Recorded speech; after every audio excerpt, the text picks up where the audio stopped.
మా water tank ని సరిగ్గా క్లీన్ చేయలేదు డాక్టర్. ఆ నీళ్లు దాగి మా వాడికి వాంతులు విరేచనాలు అవుతున్నాయి. ట్యాంక్ ని కడిగించేటప్పుడే శుభ్రంగా కదా కడిగించాలే. కడిగింది ఈడే. శుభ్రంగా కదా కడగాలి. శుభ్రంగా సోప్ వేసి మరీ కడిగినా. మరి నీళ్ళు ఎందుకు కల్తీ అయినాయే? సోప్ ట్యాంక్ లోనే మర్చిపోయినా.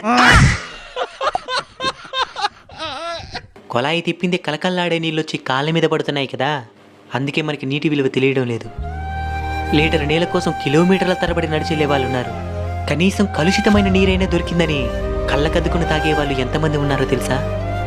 ఈ ప్రపంచంలో ప్రతి 10 మందిలో ఒకరికి మంచినీరు అందుబాటులో లేదు. మరి వాళ్ళకి మంచినీళ్ళు అందించడం ఏ విధంగా? ఈ ఆలోచనే ప్రపంచంలోనే నంబర్ 1 యూట్యూబర్ అయిన మిస్టర్ బీస్ట్ గారికి కూడా రావడం జరిగింది. టీమ్ వాటర్ అనే పేరు మీద $4 కోట్ల ఫండ్ రైజ్ చేసి దాదాపు 20 లక్షల మందికి దశాబ్దాల తరబడి మంచినీళ్ళు అందించాలనుకుంటున్నారు. ఇంతకు ముందు ఆయన టీమ్ ట్రీస్ అనే పేరు మీద $2 కోట్ల ఫండ్ రైజ్ చేసి 2 కోట్ల మొక్కలు